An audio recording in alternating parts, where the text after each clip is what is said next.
The internet is full of mysteries, some fake, some forgotten, and some that no one's ever explained. Welcome to the Internet Mysteries Iceberg, a deep dive through the internet's most insane mysteries. And I made this iceberg myself, and the top layer starts simple enough: mysterious stories, weird posts, and strange coincidences. But the deeper we go, the stranger, the darker, and the more disturbing the mysteries become. Make sure to like the video and subscribe to the channel. The channel's goal is 1 million subscribers, so please subscribe to the channel. I'd love for you to join the community. And now, without further ado, let's get into it, starting with Tier 1. Yvette's Bridal Formal.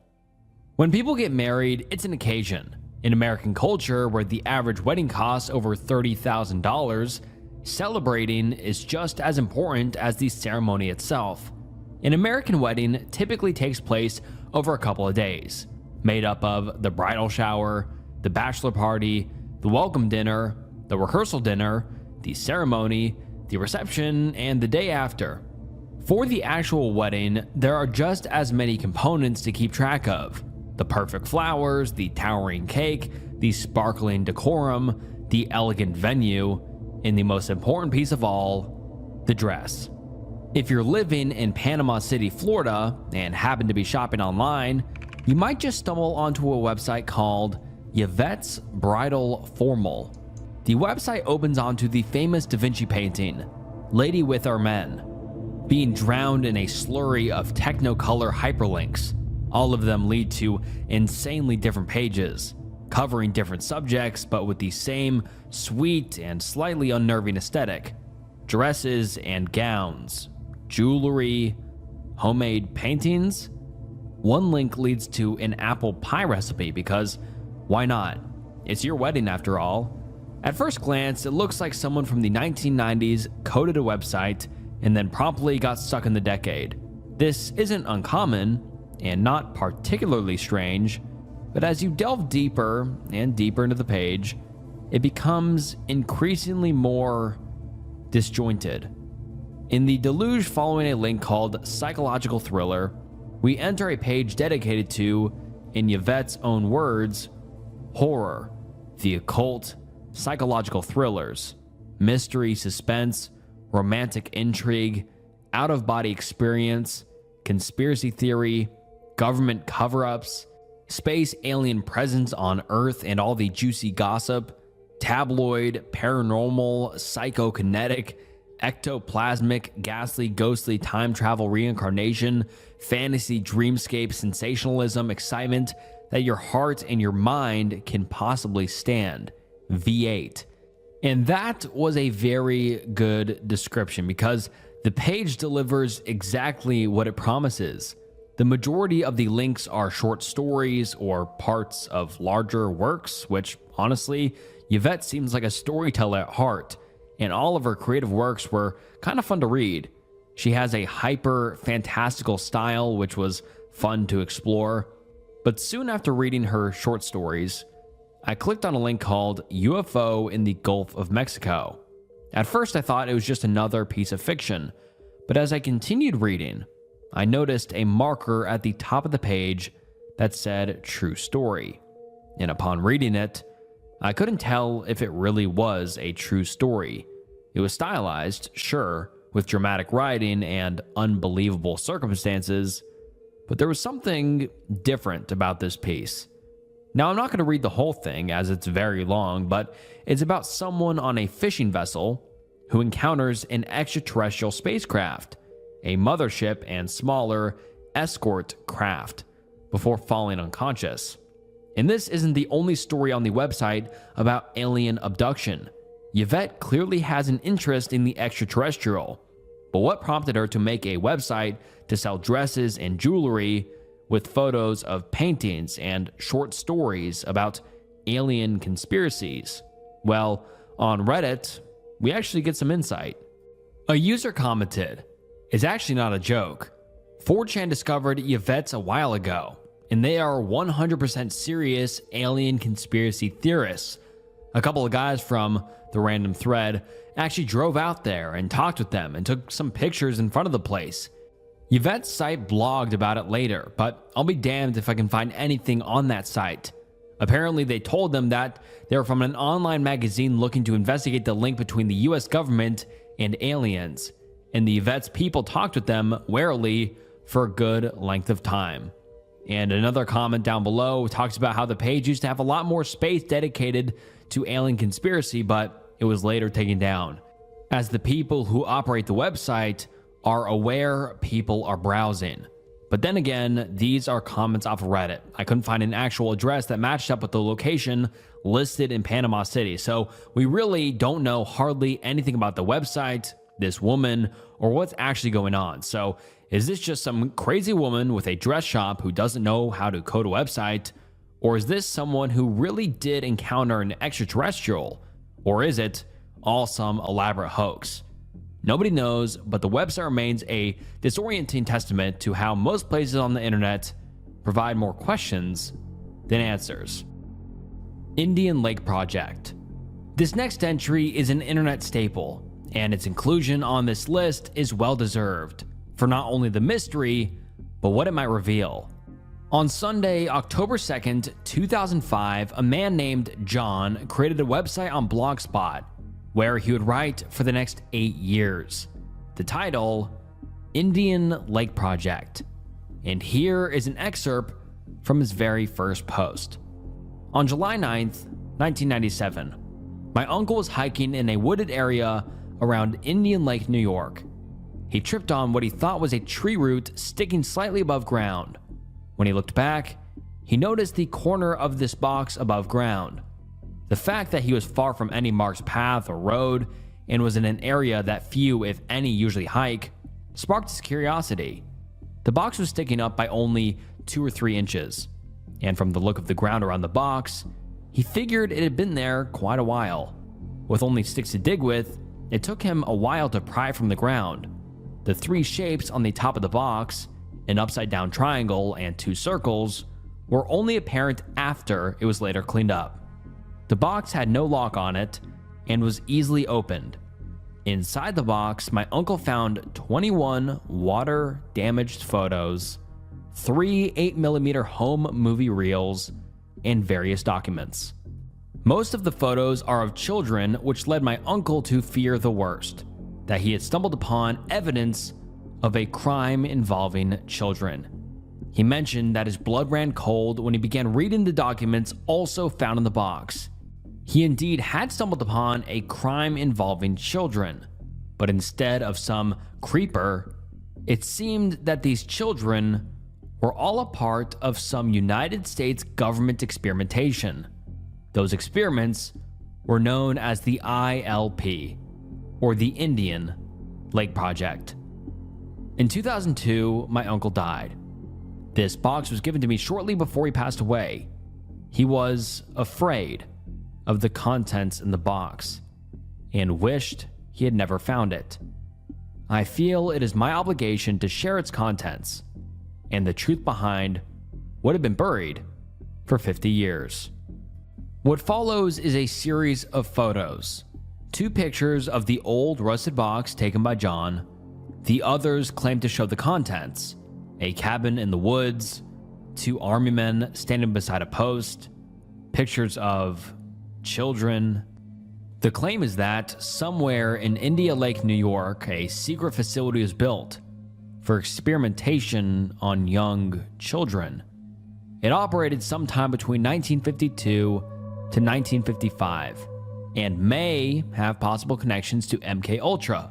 Allegedly, there were documents in the box with names, dates, and locations, but he wouldn't post them for fear of retaliation. And on October 26 of the same year, his fears came true. Since my last post, a lot of things have happened to me, which make me believe that posting any more items from the box would not be in my best interest. I have had numerous phone calls, only to hear silence on the other end, as many as 20 times a day. My house was broken into and searched, but nothing was taken. The box and its contents had been securely hidden outside of my home. I did this shortly after the phone calls began, It is obvious to me that I hit a nerve when I mentioned the documents I have, and that I was considering perhaps posting them at some point. I am no longer going to post anything. I am done. I hope anyone who stumbles onto this site will read it from the beginning and continue to stay interested in this story. For those of you who have followed this blog, I am sorry, but my family and their peace of mind comes first. As disturbing as these photos and documents are, the last few days for me and my family have been even more so, which is why I am saying goodbye. And fortunately for us, he was not saying goodbye and continued to post about the mysterious Indian Lake project for another 8 years. In 2007, he explored the facility in the woods and took photos of the creepy, rusted interior. Then, in 2013, he created a Twitter account with the intention of moving the conversation to a larger platform, but he never made any posts and disappeared shortly after. So, was this all an elaborate hoax? And if it was, why did he dedicate almost a decade of his life to deceiving us? Or was there something more sinister happening at Indian Lake? Who are the children in the photos? What are these mysterious symbols and artworks he keeps posting? And if it's all true, who broke into his home? Well, we may never know the answer, but it's one hell of an internet mystery. The hidden room. 2 years ago, Reddit user Found You Forever discovered something in their newly bought home that shook them to the core. A small room, hidden away behind a wall, with strange, gross materials inside. According to my sisters, who found the room and went through the bag, it contained a few cans of non-alcoholic beer, a tampon, pads, a toothbrush, and a notepad with only one page written on, seen in the video. There were also some adult items in the room. My sister said she also saw medicine bottles behind the wall, but she didn't investigate further. We've only lived in this house for like a week and a half maybe. It clearly sat empty for a while before we moved in.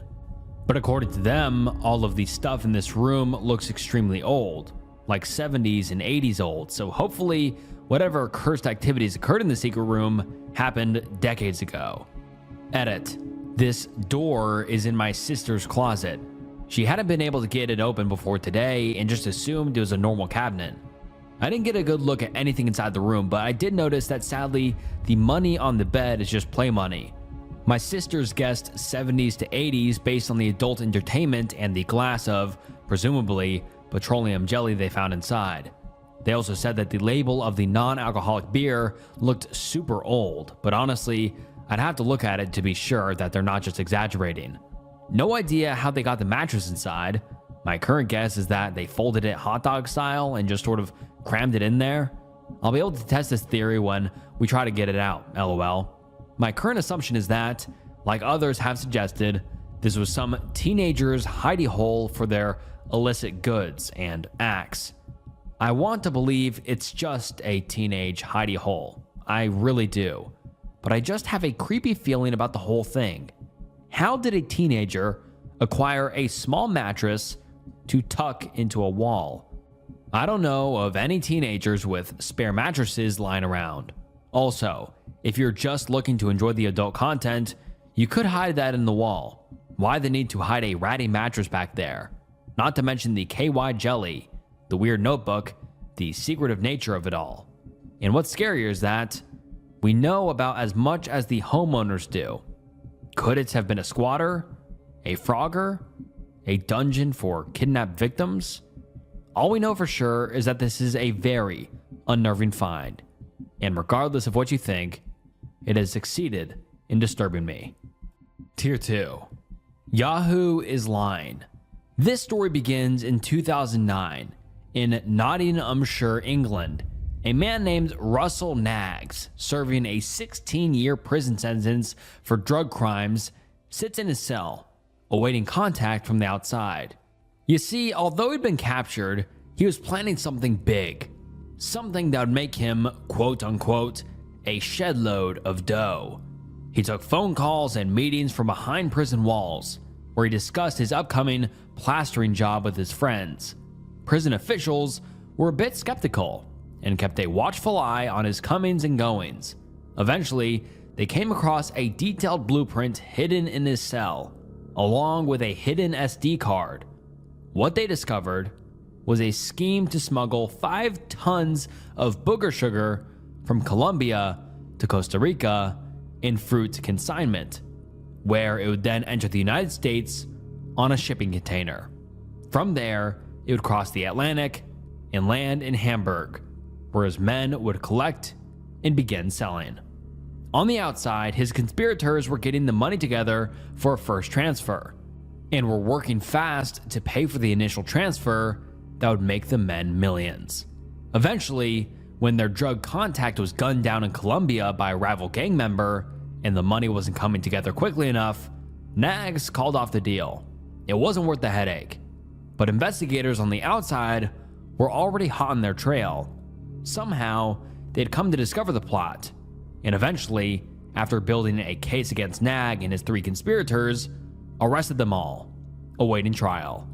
Now, in order for a prison sentence to stick, they needed some proof the men were communicating, and coded phone calls weren't good enough.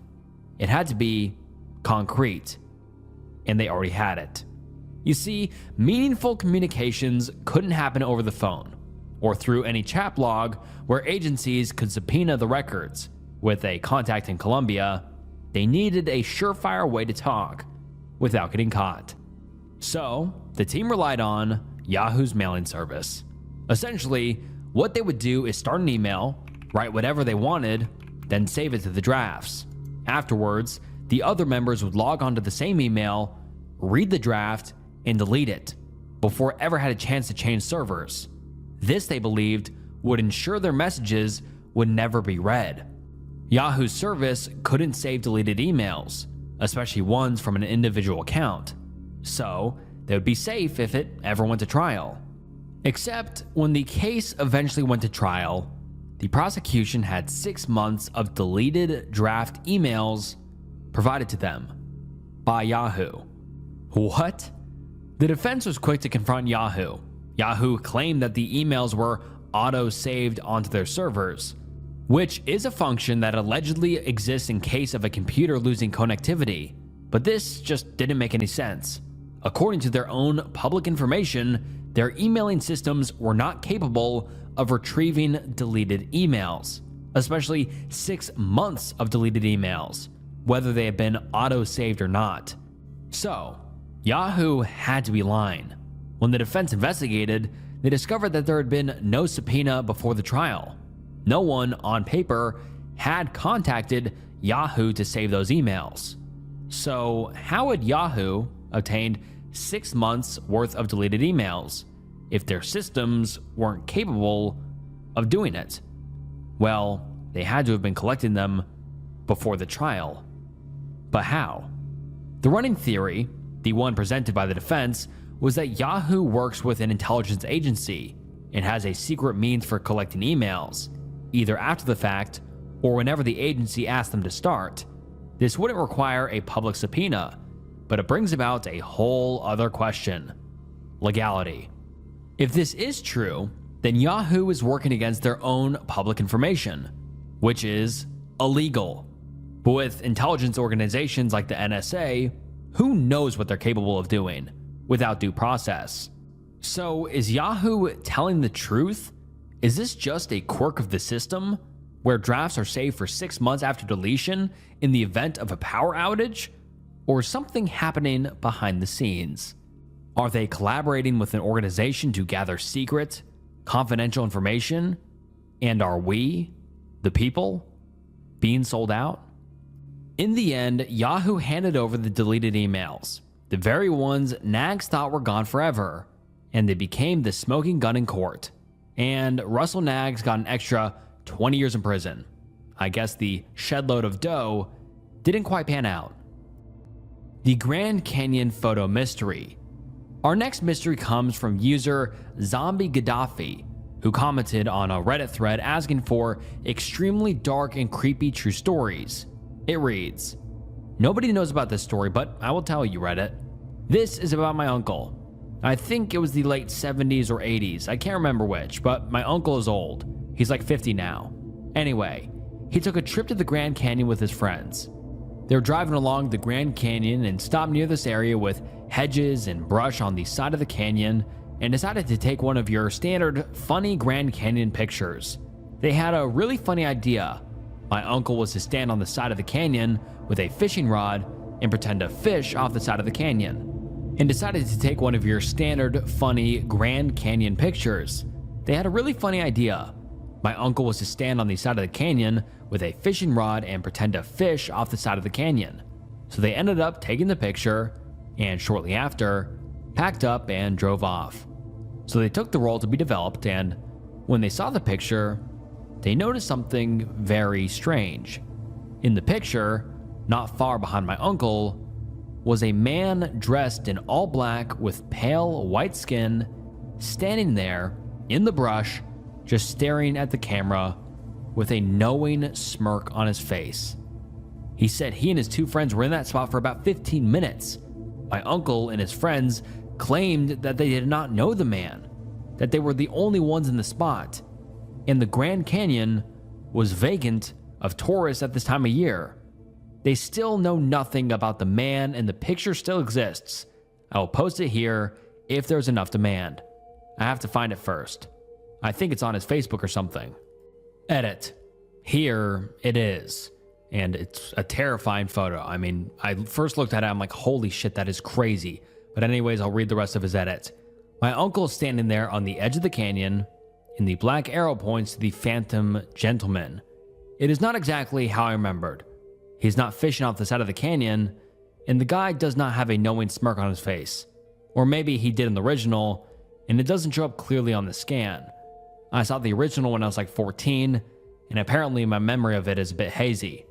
I know you were thinking it was probably extremely difficult for the photographer to not notice the man, but my uncle and the photographer swear by this story. He's pulled my leg in the past, but I'm not a child anymore, and he still tells me the same story. Many members of the family have seen the picture and say they do not know the man either, and know the majority of my uncle's friends, especially the two on the trip. And for those of you who are listening, I'll describe the picture. It's a bright, snowy day at the Grand Canyon. At the edge stands OP's uncle, wearing light winter clothes, and although he says his uncle isn't pretending to fish, that's exactly how it looks. And just a meter or so behind him, up the rocks and nestled in the leaves of a stout little tree, is a figure. The figure is dressed in what looks like a black cloak with a pale white face and a plain expression. At first, I was skeptical of the photo, but upon further inspection, it doesn't make sense to me that it's faked. If you're gonna stage a creepy photo, wouldn't you put more effort into it than a figure in a literal black cloak standing in broad daylight? That just seems lazy to me. If it is a prank, it's a stupid setup, so it must not be one. But if this is all true, then who is the figure? Why did none of them notice it before? And why does it have that creepy look on its face? The sheep in the night. This next story comes from 4chan. A user posted to the X thread, which is for all things paranormal. I was immediately drawn to this story, and even though there isn't a lot of information, it's incredibly mysterious. Also, quick note, since the post was made on 4chan, the language isn't, let's call it, conducive to storytelling, so I'm doing some light editing for readability. Here's the whole post. Alright detectives, I'm gonna need an explanation real quick because I'm starting to get a little bit worried. Be me. Live in rural Denmark on a farm my entire life. Own animals, most of them being sheep. It feels really comfy. One night, hear an absolutely blood-curdling scream. About 5 a.m. Words can't even describe it. Hear two of these, feel a little bit uneasy, but whatever. Since I live out in the country and next to a small forest, I'm used to hearing some ungodly dying screams of animals, so I didn't think too much of it. But it was still exceptionally uneasy to listen to. Next morning, spot nothing out of the ordinary. day after this.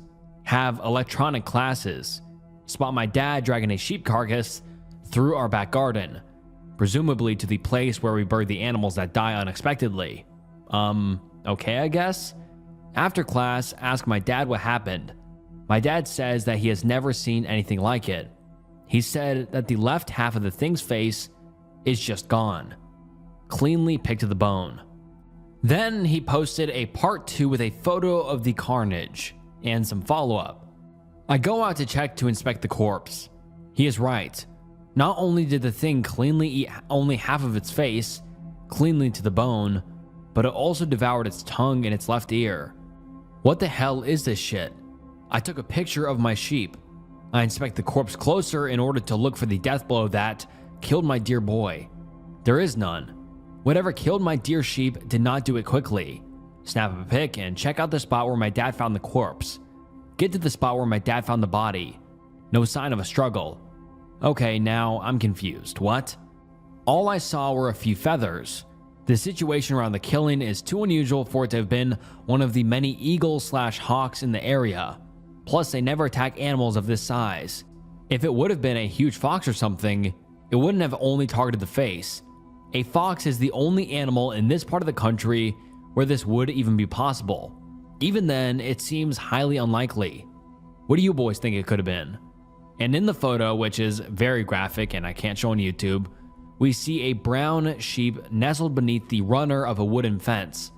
The left side of the sheep's face is completely mangled, and just like the post said, it's missing an ear and is picked to the bone, looking almost flayed, and the wound is incredibly clean. Now, if he's lived on this farm his entire life, and he says this is strange, I'm inclined to agree with him. And theories range across the comments. Addicts, werewolves, wild dogs, cryptids, and aliens are some of the proposed attackers. The only thing we know is, he says it couldn't have been wild dogs because there are none in the area, at least none he's seen, and the lack of any death wound is incredibly suspicious. If there's no blood and no wounds, except for the ones on its face, how did the sheep die? Why did it scream the way it did if it wasn't being injured? What's with the feathers? And what nighttime creature flayed half of the sheep's face? Tier 3. The creature in the yard. There are plenty of fake cryptid videos out there. Most of them have horrible acting or terrible effects, but at the end of the day, they lack any real substance or credibility. We find out that these videos are fake almost as quickly as we discover them. Bigfoot for the 1000th time this week, another video of some creepy skinless creature meandering through the dark, a speck of dust floating across a CCTV camera that someone claims is the ghost of Christmas past. And look, I'm not saying these things don't exist, but I do believe most of the videos we see of scary stuff on the internet is fake. I know they're fake. You know they're fake. We all know what's what when it comes to scary videos online. But sometimes you come across a video that's so undeniably real, it shakes you to the core. On Facebook Live, a man captured a strange two-legged creature running through his yard. Here's the footage. I fucking backed over and show y'all that the picture came from in the back of my fucking yard.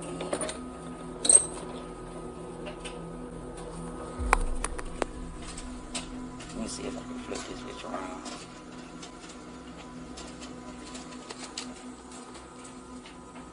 That's the exact motherfucking spot now. That's my backyard. I'm zooming in a little piece.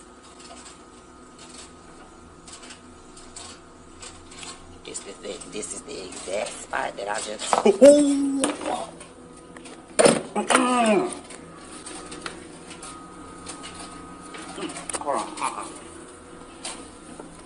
Listen, dog. What in the fuck? So for those of you who are just listening, a tall, gray, two-legged figure is shown sprinting from the woods. It happens fast and in a bit of a blur. And because it's difficult to identify, people have their own theories. A waft of smoke from the man's cigarette, an emu, an ostrich. Now, here's my take on each of these theories. Firstly, It's not a waft of smoke. That is not at all what this is. And it's very obviously a creature of some sort. I'm not trying to discredit the possibility, but for me, it's not happening. Secondly, the man in the video lives on the East Coast. If this is an ostrich, then there's just an escaped ostrich running around the eastern United States, just taking a quick jog through some guy's backyard. I will admit, when the footage is slowed down, it does kinda look like a large ostrich or emu, but at the same time, I also live in the eastern United States. And not only have I never seen an ostrich, but if an ostrich was in someone's backyard, it would probably be on the news. At the very least, we'd have heard about it. Personally, I think that it's some sort of cryptid, some mysterious creature that emerged from the woods and disappeared just as quickly. But then again, I don't know. I'm actually really curious about what you guys think. Let me know down in the comments because I want to believe this is just some sort of large bird, but I'm not convinced. The hidden drawer. In 2018, a user named Chris, who worked for a secondhand shop, posted about a mysterious furniture piece on Facebook. The post reads as follows: found in and under a drawer of a donated desk.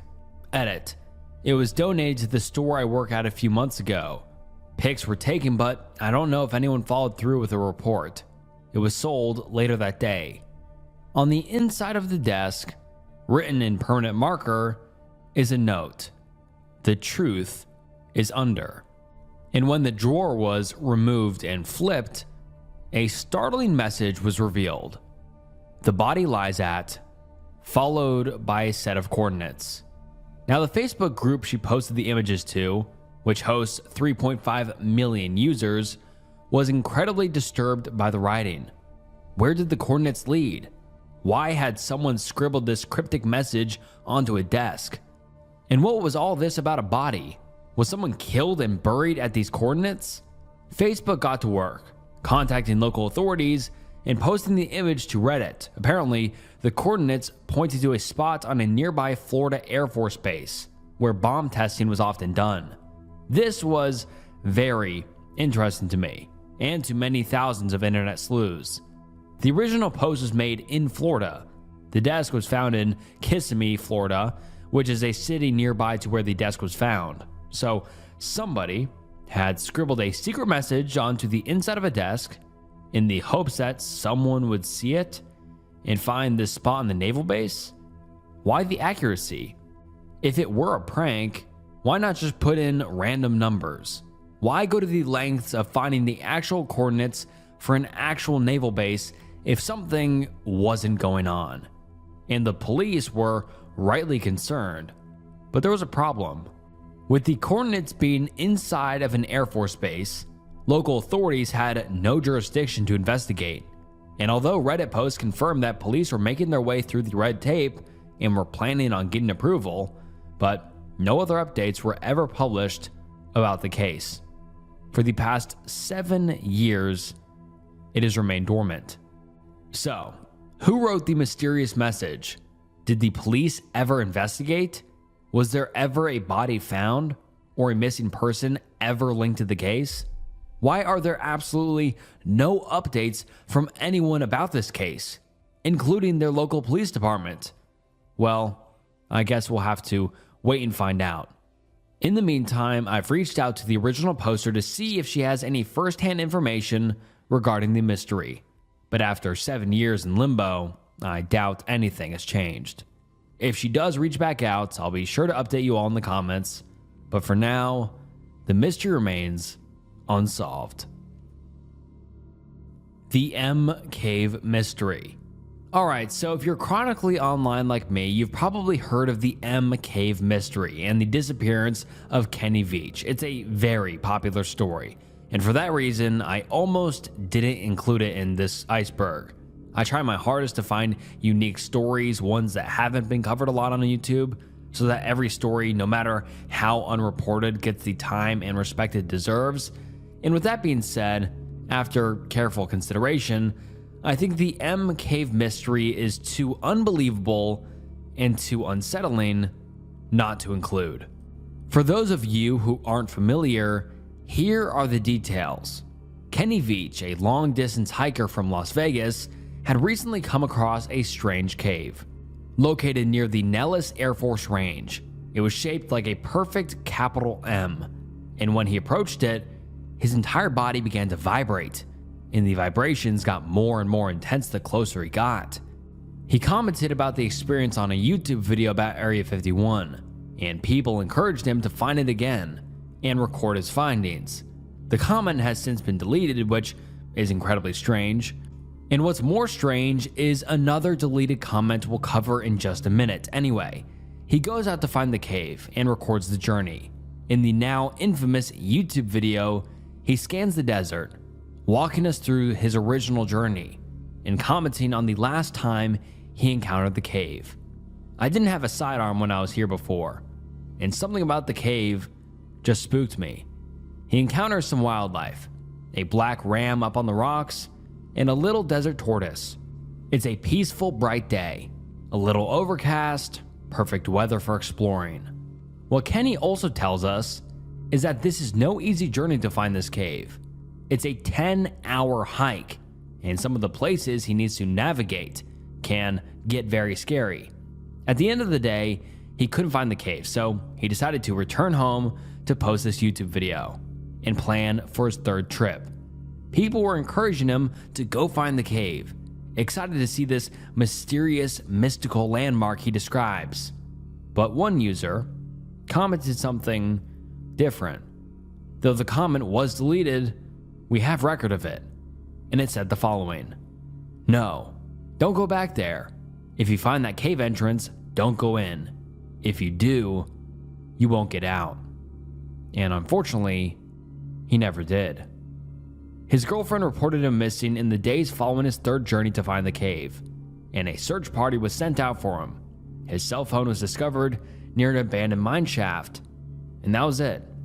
Nothing else of Kenny Veach has ever been found, and today, he is presumed dead. But investigators are confident, based on the location of his cell phone, that he had reached the area he intended to find. So, what happened to Kenny Veach? His girlfriend believes he may have committed S-word as he suffered from depression, but his fans have some different theories. Whether or not you subscribe to any of the numerous theories, the question still remains: did he find the mysterious M cave? And if he did, what transpired that day? What terrible thing happened to him that he's never been found since? And will we ever know the answer to his disappearance? And alright, now onto the final tier, Tier 4. Disturbing voicemail. Okay, so this one isn't particularly long. It also comes from Reddit. But guys, this one got me. When I was researching, it was like 2 a.m. And when I heard this audio, I genuinely just had to get off my computer and go to sleep. It was that creepy. And I do this for a living. Anyway, here is the original post and the audio he provides. User Brendan Gaming 95 writes, "Got the most unsettling voicemail I've ever heard. So last night at like 3:17 a.m., I was sleeping at this time, I got a call from a number of the same area code as me. And when I checked my voicemail, I heard some weird growl talking at the start, then a heartbeat. Then it started talking in some NATO phonetic alphabet. Then that one whisper AI voice. When I called back the number, it was just a normal guy that picked up, so I'm assuming someone spoofed the guy's number. But I am very disturbed by this, and I have no idea who this could be or if this is some sort of prank. And here, ladies and gentlemen, is the nightmare fuel. And quick warning, it's creepy as hell." 30 minutes left.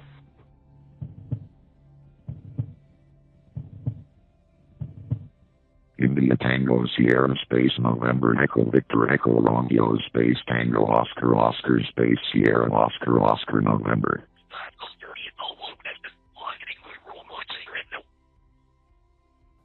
Yeah, fuck that. I just listened to it again. actually the most terrifying audio I've ever heard in my life. I'm looking behind me now as I'm recording this. I'm like terrified. But anyways, so what was it trying to communicate to the user? What's the context? Well, beneath the original post, we get some answers. One commenter speculates the beginning says 30 minutes left, but what about the NATO alphabet? Well, the message says India Tango Sierra space November Echo Victor Echo Romeo space Tango Oscar Oscar space Sierra Oscar Oscar November. That translates to it's never too soon. Then there's the whispered speech, which when reversed reveals a strange message. Let's see if you can hear it. When there is no more room in hell, the dead will want the earth looked at. It's a little difficult to make out, but the reverse speech is a quote from Dawn of the Dead. It says, when there's no more room in hell, the dead will walk the earth. So, is this some elaborate prank? Well, when Redditors asked if it could have been the man on the phone pranking him, OP insisted it was an elderly man who was confused at having received the call, so this is unlikely. So, who wanted to send this message so discreetly? They hijacked an old man's phone number. Who has the resources to do that, and why? Whatever the case is, it is incredibly disturbing. Ruth's 911 call. This one has been circling around the internet for the better part of 2 decades, but it's existed well before that. Sometime in the 1980s, an elderly woman named Ruth called 911, reporting a strange man outside her home. At first, the man went around the back of her apartment, saying he was looking for someone, and then he said he was looking for an apartment. This audio has been used in first responder training for decades. The reason being, the operator never asked for the woman's address, and in a real-life situation, like Ruth's, this could mean the difference between life and death. And today, there's a standard that all 911 operators are trained to follow. But for Ruth, she wasn't so lucky. Now I'm going to play a clip, but I've taken the liberty of editing it because the phone call is so deeply disturbing, I don't feel right sharing the full thing. Here's a small portion of the full phone call. What's the problem, ma'am? Oh, there's some guy been checking the place out. How? Well, he went in the back. I have an apartment in the back, and he said he was looking for a guy. And he comes to my door, and said he's looking for an apartment. So I live alone, and I'm an old lady. Mm-hmm. Where is he now, ma'am? I don't have no idea. And what follows is about 30 seconds of blood-curdling screams, a struggle, and then the line disconnects. A couple of years ago, when I first listened to the audio, I was of the understanding that the woman died in the attack, and the man was never found. But apparently there was some conflicting information. It turns out she was never confirmed dead. Okay, so did she survive? Well, over the years, Ruth has apparently been killed in the attack, survived the attack, was hired to fake the attack, or the attack never existed. What I believe to be a disturbing 911 call turned out to be a full-blown mystery. She wasn't confirmed dead because she was never confirmed real. The truth is, nobody really knows anything about this woman or the phone call she placed. Even the policemen who are trained with the audio know absolutely nothing about it. Nobody knows where it came from, or when, or how. Just that it exists. What we do have are many, many conflicting theories. Most believe it happened sometime in 1980, but then again, who knows? Some Redditors think they found her, like this user, and I just want to shout him out for how much work he put in.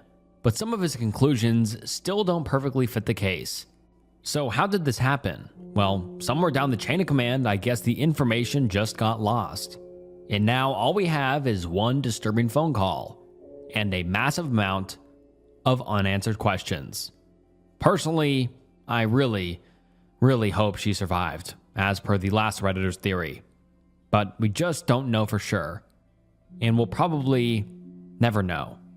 Hopefully, Ruth got to live a very happy life after that phone call, and no more burglars bothered her ever again. And alright guys, that was the Internet Mysteries Iceberg. I really hope you enjoyed this video, and if you did, please like the video and subscribe to the channel. The channel's goal is 1 million subscribers, so please subscribe to the channel. It helps more than you know. And if you enjoyed this video, please check out some other videos on the channel. I'm sure you'll love the channel, and I appreciate all the support. Thank you so much for watching to the end of the video. It means the world. And this was Snook, and I'll see you next time. Bye.